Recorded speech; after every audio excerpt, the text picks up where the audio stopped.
우리가 알고 있는 중국 문화권에서는 불교의 많은 관세음 보살님들이 대부분 여자의 모습을 하고 계십니다. 자애로운 어머니 같은 모습이나 고운 소녀의 형상을 하고 있습니다. 하지만 일본이나 한국 등 다른 나라에서는 수염이 난 남자의 모습을 한 관세음 보살님도 있습니다.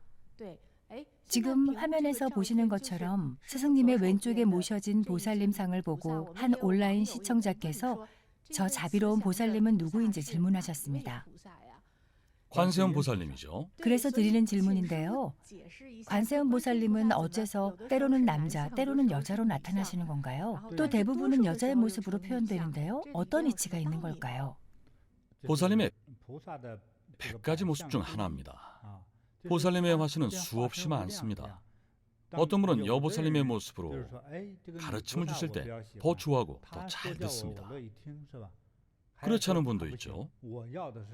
금강처럼 강인하고 거대한 모습을 좋아하는 사람도 있습니다. 만성 같죠? 관세음 보살님입니다. 손에 정병을 들고 중생을 이롭게 하고 계시죠. 정은 우리의 머리와 몸, 마음, 영혼을 깨끗이 씻어내고 청정하고 지혜로운 상태로 되돌려 구원을 얻고 자신의 자비로운 본성을 깨닫게 합니다. 남자 관세음 보살님의 모습은 대체로 이렇습니다. 보살님이 여자의 형상을 한 이유에 관한 저의 생각을 말씀드리겠습니다. 부처님의 존재 형태에 대해 다시 이야기하자면 부처님은 대단히 위대하고 숭고한 존재입니다. 2500년에서 2600년 전, 약 2000년 전쯤 고대 인도와 고대 중국, 고대 유럽의 역사를 보면 그중 유럽의 역사는 확실하지 않지만 중국과 인도의 역사와 경전을 통해 수많은 역사적 흔적을 찾을 수 있습니다. 이런 흔적들을 모아 합치면 고대로 세월을 거슬러 올라갈 수 있습니다. 고대 인도는 4가지 계급 간에 절대적 차별이 존재했습니다. 이 4가지 계급은 현대 중국의 다민족 사회나 미국의 다인종 사회와는 다릅니다. 요즘 사회에서 말하는 인종 문제와는 다릅니다. 지금은 아무리 가난한 나라 출신이어도 유능하고 똑똑하고 맡은 일을 잘 해내면 얼마든지 훌륭한 인물이 될 수 있습니다. 정치 지도자, 군대의 고위 간부, 성공한 사업가가 될 수 있습니다. 아주 많죠. 대부분은 그 사람의 인종이나 성씨, 민족도 잘 모르고 신경도 쓰지 않습니다. 옛날에도 가난한 농민 출신이 열심히 일해 큰 부를 일군 사례를 볼 수 있습니다. 정치가, 군사 전문가, 예술가가 된 사례도 있죠. 각 분야에서 큰 인물이 될 수 있습니다. 오늘날 사회에서도 가능합니다. 그런데 고대 2000년 전에 인도 사회는 카스트 제도라는 것이 있었습니다. 저와 같은 종교인 계급, 특히 인도 북부 지역에 사는 계급이 가장 높은 계급인 브라만이었고 그 다음이 크샤트리아였습니다. 역사학자들의 연구에 따르면 이 계급의 민족이 살았던 지역은 인도, 중동, 유럽의 이탈리아 일대였습니다. 또한 로마나 그리스 등을 포함해서 상당히 넓은 지역에 걸쳐 있었습니다. 각진 법사, 지난번 살펴본 지도에서 이 지역에 어떤 민족이 살고 있었죠? 가장 높은 계급인 브라만이 유럽에서 건너온 아리아인이라는 학설이 있습니다. 대집단을 이룬 아리아인 최고 계급이 지배하는 신분제도 사회에서 가장 낮은 계급의 사람이 능력도 있고 일도 잘해서 훗날 부자가 된다 한들 최고 계급이 될 수 없습니다. 부자가 되었다고 해도 계급을 따지기 때문에 멸시를 받습니다. 혈통을 따지는 거죠. 네, 다들 들어봤을 겁니다. 수십 년 전, 거의 100년 전에 히틀러라는 인물이 있었죠. 히틀러는 유대인종을 말살하려 했습니다. 이런 문제가 인종 문제입니다. 하지만 2000년 전에는 신분 문제였습니다. 고대 인도에서 아리아인이 최고의 신분 계급으로 있을 때 이들은 자신들을 제외한 기타 계급, 특히 3계급과 4계급을 멸시했습니다. 이 계급에 속한 사람들은 가진 돈이 많든 적든 사람이 아닌 물건 취급을 받았습니다. 이들은 성씨로 신분을 구분했습니다. 왕씨가 마씨를 멸시했습니다. 예를 들면 그랬다는 겁니다. 마씨가 아무리 돈이 많아도 왕씨보다 계급이 한참 낮기 때문에 왕씨로부터 멸시를 당했습니다. 옛날부터 쭉 그래왔기 때문에 쉽게 바뀌지 않습니다. 고대 인도의 북부 지역 사람들은 대체로 키가 크고 기골이 장대했습니다. 남자들은 잘생기고 여자들은 아름다웠죠. 외형상으로도 어느 정도 구분이 됐습니다. 인종 갈등 문제가 얽혀 있으니 여기까지만 이야기하겠습니다. 과거에는 신분의 차이를 뛰어넘기 어려웠습니다. 구분이 아주 엄격했죠. 하지만 부처님은 어떻게 하셨을까요? 최초의 혁명자였습니다. 중생을 평등하게 대하셨습니다. 신분에 차별을 두지 않으셨죠. 부처님은 모든 중생에게 불성이 있다고 말씀하셨습니다. 외모가 어떻든 따지지 않고 피부색이 검든 희든 키가 크든 작든 아무것도 따지지 않으셨습니다. 중국의 육조 해능대사가 오조 홍인대사를 만났을 때도 마찬가지였죠. 해능은 중국 광동 출신으로 키가 작고 말랐습니다. 고대 중국 내륙 사람들은 광동 사람들을 사투리가 심해서 말도 안 통하고 뒷쪽말은 원숭이같이 생겼다며 반려, 즉 원숭이라고 불렀습니다. 오조가 해능에게 농담을 던졌습니다. 어디에서 왔는가? 광동에서 왔습니다. 원숭이와 같은 종이구나. 원숭이도 불법을 배우는가? 해능이 뭐라고 대답했을까요? 사람은 남북 출신의 구분이 있어도 불성에는 남북의 구분이 없습니다. 그 말을 들은 오조는 머릿속이 띵하고 울렸지만 애써 침착하게 말했습니다. 원숭이가 제법이구나. 하지만 해능을 보호하기 위해 이렇게 말했습니다. 천한 원숭이 주제, 헛소리는 그만하고 방앗간에 가서 쌀이나 찌어라. 그 시절에는 맷돌이 없어서 논에 심은 벼를 쌀로 만들어 먹으려면 쌀의 껍질을 일일이 벗겨내야 했습니다. 벗겨내는 방법은 이렇습니다. 큰 바윗돌만한 무랑아리 같이 생긴 곳에 쌀을 넣고 나무 몽둥이로 짓이기면 껍질이 일어납니다. 껍질은 바람에 날려보내고 남은 알맹이를 먹습니다. 그렇게 미국을 도정했습니다. 이때가 어느 시기였을까요? 당나라 시기였습니다. 1000년 전입니다. 부처님의 시기는 2500여 년 전입니다. 인도의 카스트 제도는 지금까지 해결되지 않고 있습니다.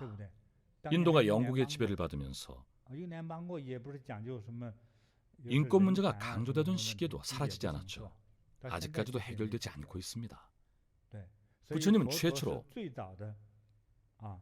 인권을 수호하고 강조하신 분이었습니다. 중생을 평등하게 출신지, 피부색, 외모, 체격, 언어, 부자, 가난한 자 모두 상관없이 평등하게 여기셨습니다. 참으로 위대한 분이시죠. 부처님은 중생의 평등과 함께 더 많은 평등을 강조하셨습니다.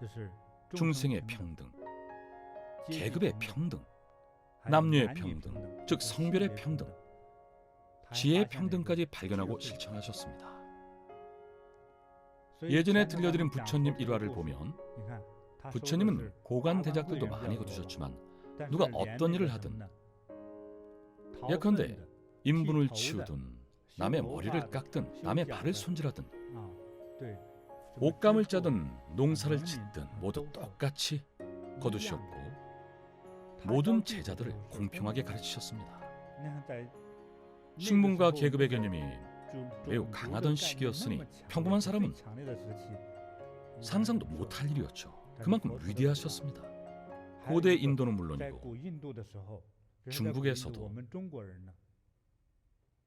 육체 노동이나 전쟁을 하던 시기에는 남성의 역할이 두드러졌습니다. 여성은 성년이 되면 결혼을 하고 아이들을 잔뜩 낳았죠. 아이들이 많다 보니 여자가 전쟁에 나가는 건 있을 수 없는 일이었습니다. 여자들은 집에서 아이를 키웠습니다. 남자들은 뭘 했을까요? 농사를 짓거나 돈 버는 일을 하거나 전쟁에 참여했습니다. 남자야말로 세상을 지배하는 주인이라고 생각했죠. 여자는 훨씬 낮은 대우를 받았습니다.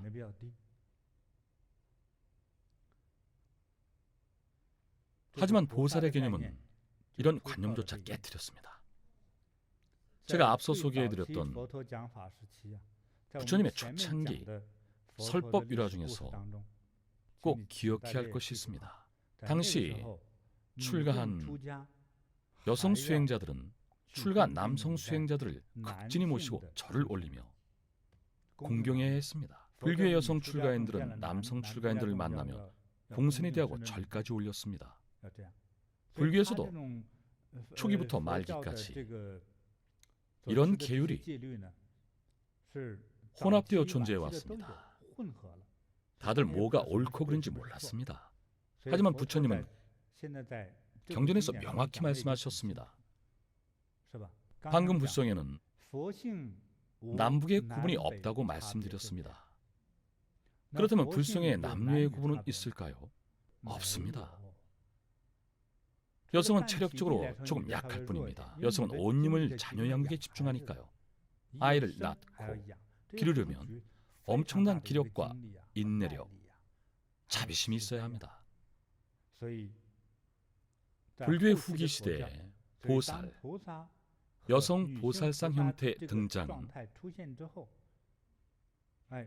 속세에서의 불교 사상이 성숙해지고 완전해지기 시작했음을 상징합니다.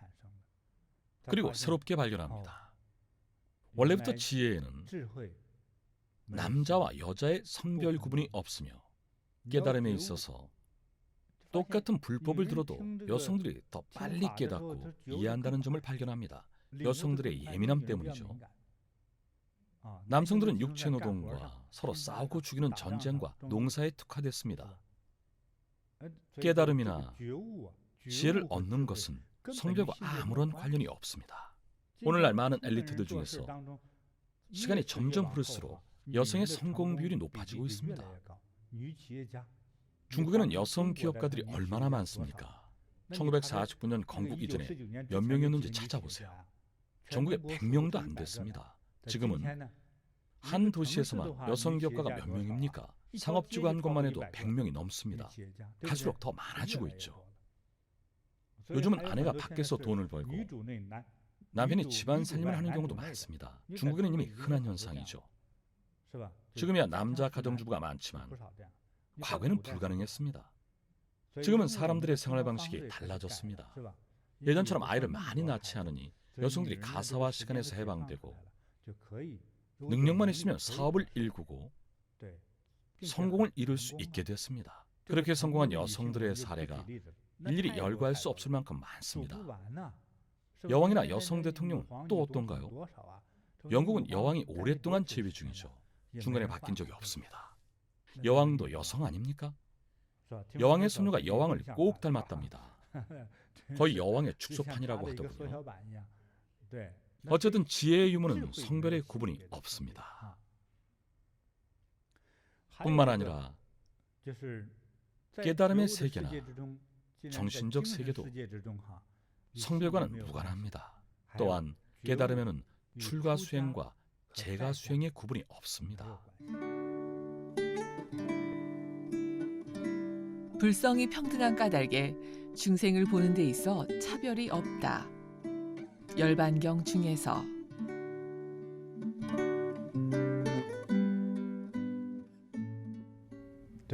스승님, 제가 살펴본 바로는 관세음 보살상과 다른 여러 보살상은 모두 출가승의 모습이 아닙니다. 아름다운 제가승의 모습인데요. 저기 남방불교에서 수행의 최고 경지에 이른 존재를 뭐라고 부르죠? 아라한입니다.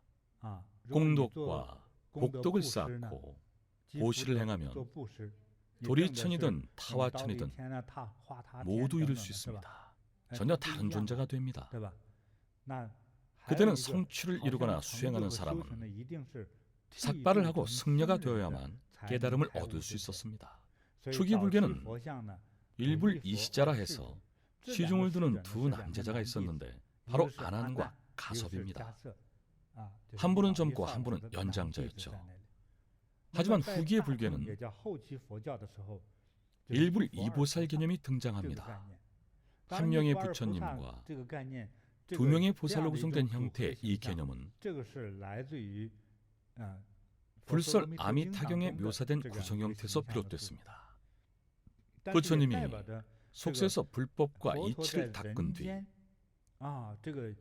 마침내 깨달음과 성취를 얻는 것을 상징하기도 합니다. 일불 이보살의 보살들은 삭발을 했나요? 안 했습니다. 제가승일까요? 출가승일까요? 출가승의 특징이 바로 삭발입니다. 하지만 삭발을 하지 않았죠. 따라서 깨달으면 성별의 구분도 없고 제가와 출가의 구분도 없습니다. 다시 해능의 일화로 돌아와서 중국 선종의 육조 해능 대사가 금강경을 처음 접한 뒤 최초의 깨달음을 얻기 시작했을 때도 그분은 평범한 제가 수행자였습니다. 평범한 사람이었죠.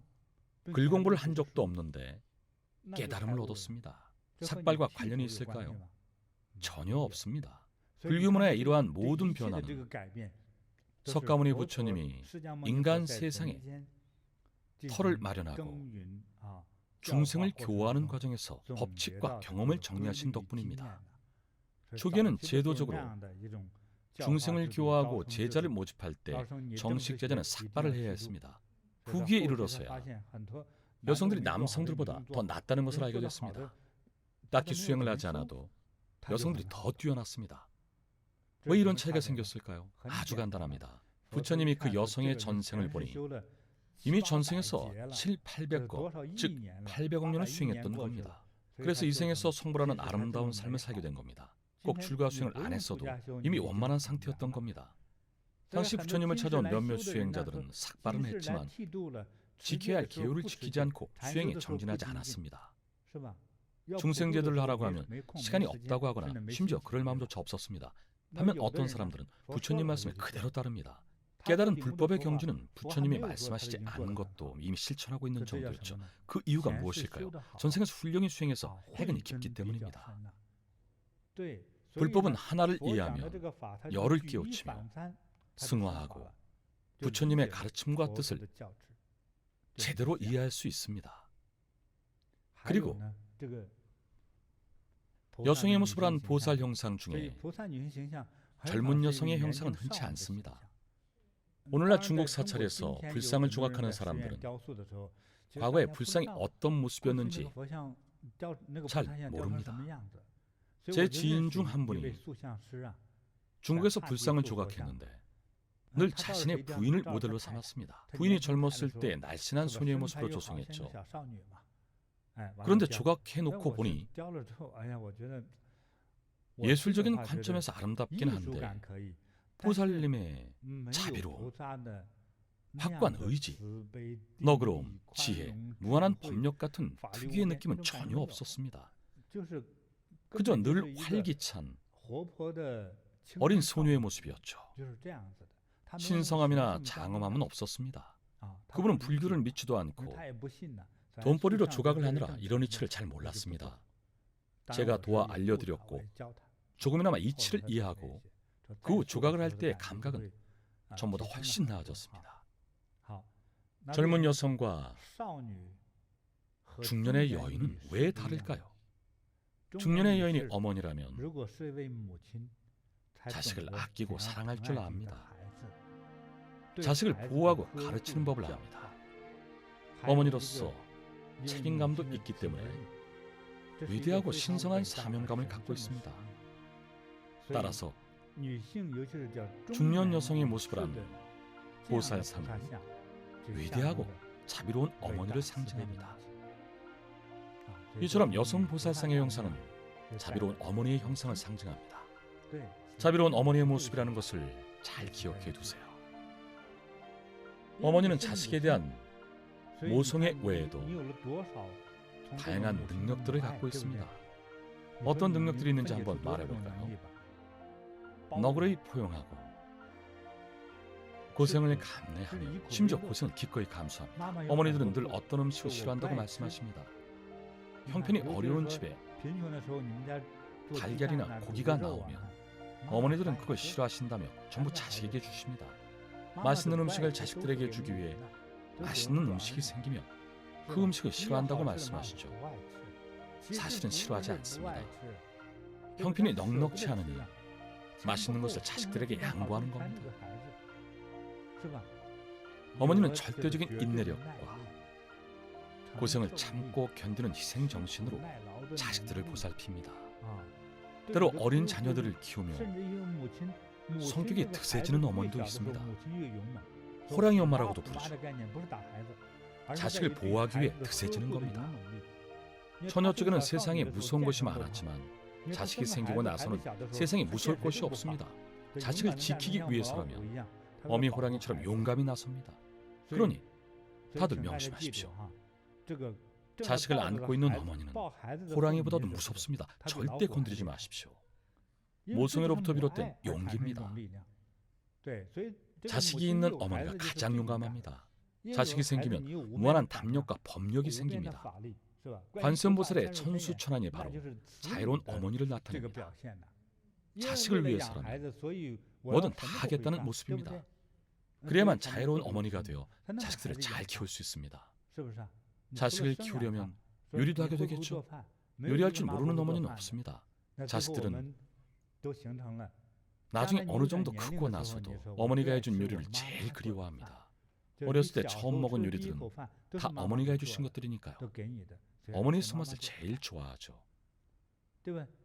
어머니도 자식을 낳기 전에는 공주처럼 곱게 자랐고 아무것도 할 줄 몰랐습니다. 하지만 자식을 낳은 뒤는 만능이 됩니다.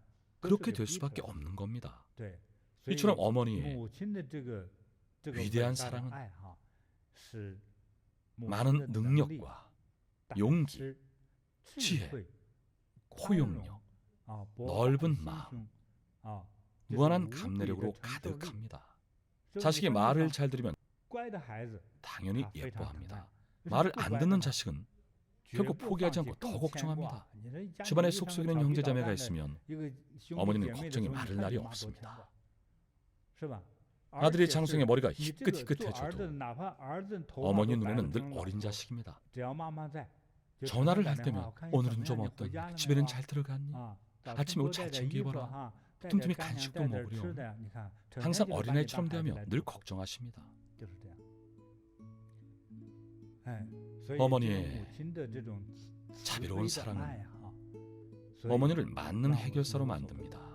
관세음보살님은 바로 위대한 어머니의 화신이자 자비로운 어머니이시고 중생의 어머니이십니다. 착하고 착하도다 선남자여 그대는 이미 안육 따라 삼맥 삼보리심을 내었도다. 선남자여 나는 보살의 대비행 해탈문을 이미 성취하였노라.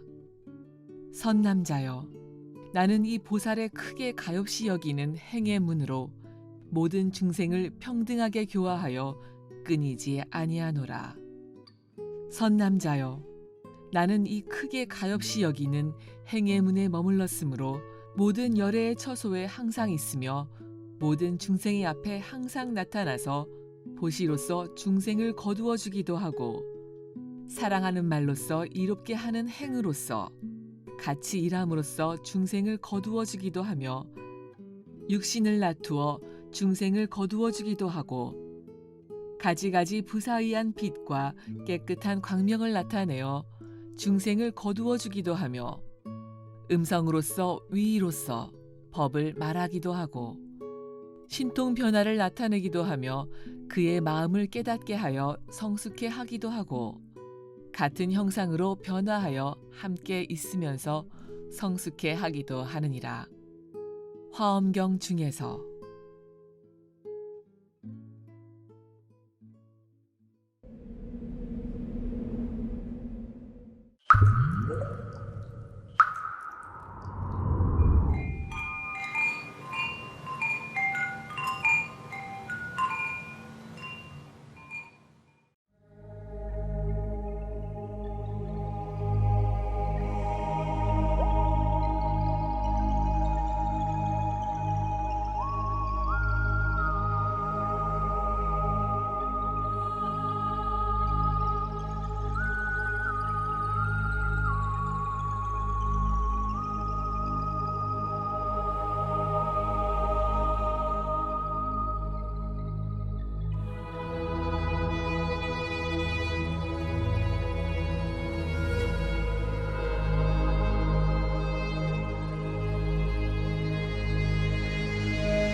们的身体像是一座巨大的山， 우리 몸은 거대한 산과 같습니다.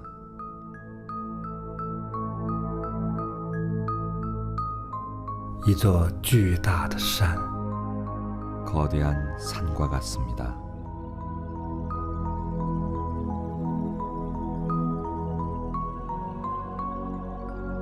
一个很微小的我来到山下，观看这座巨大的山。 아주 작은 내가 산 아래로 내려와 이 거대한 산을 살펴봅니다.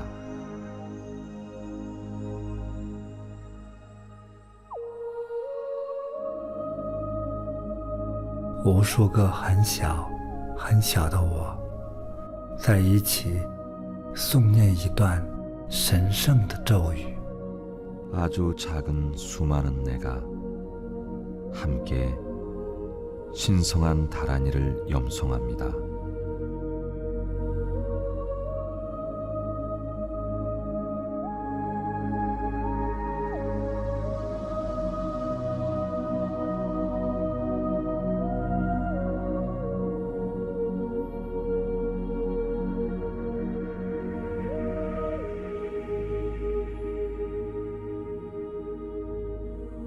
这无数个很小很小的我和我一同诵念。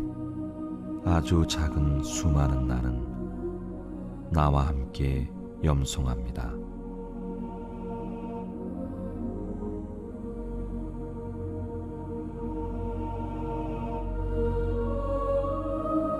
好像这个微小的我能看到，在一个像山一样伟大磅礴的状态下，有无数个我和我一起诵念。 이 작은 나는 수많은 내가 모여 산처럼 위대하고 거대한 상태에서 나와 함께 염송하는 것을 보는 것 같습니다.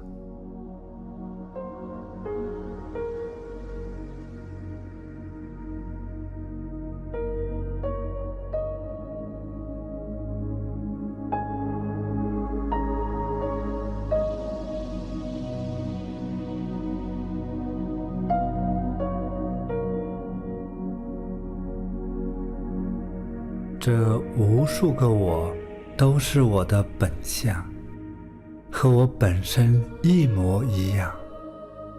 이 수많은 나는 모두 나의 본 모습입니다. 나 자신과 똑같습니다.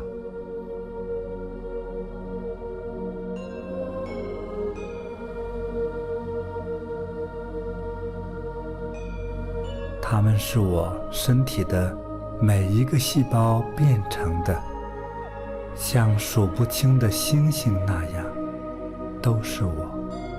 그들은 내 몸의 세포 하나하나가 변한 것으로 마치 별처럼 셀 수 없는 수많은 나입니다.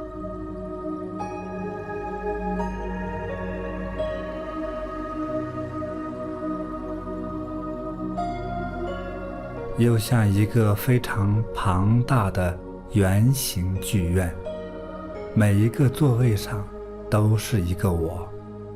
또한 아주 거대한 원형극장의 좌석마다 내가 앉아 있는 것과 같습니다.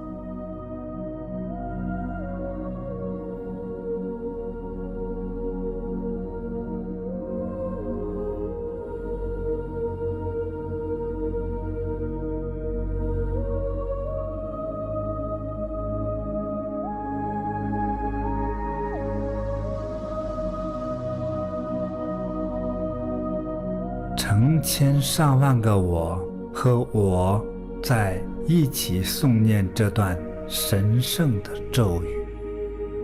수천 수만의 나는 나와 함께 신성한 다란이를 염송합니다.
电塔红被看见，被看见，马哈被看见，人在沙漠，嘎的梭哈，电塔红被看见，被看见，马哈被看见，人在沙漠，嘎的梭哈，电塔红被看见，被看见，马哈被看见，人在沙漠，嘎的梭哈，电塔红被看见，被看见，马哈被看见，人在沙漠，嘎的梭哈。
好，双手合十，真诚的感恩药师佛的加持、呵护。 자, 두 손을 합장하고 약사불의 가피와 보호에 진심으로 감사합니다.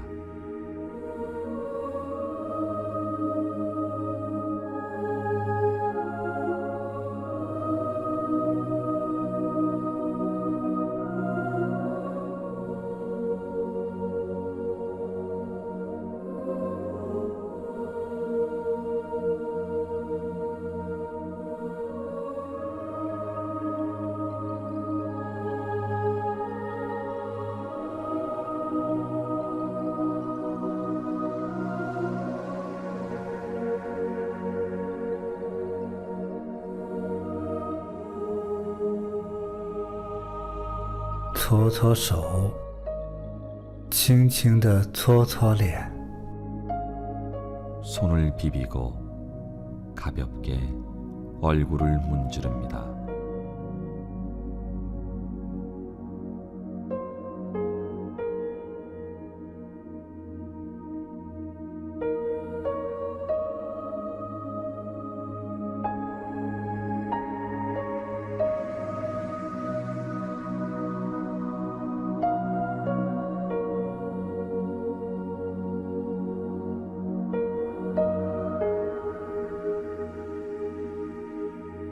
做3次深呼吸。 심호흡을 3번 합니다.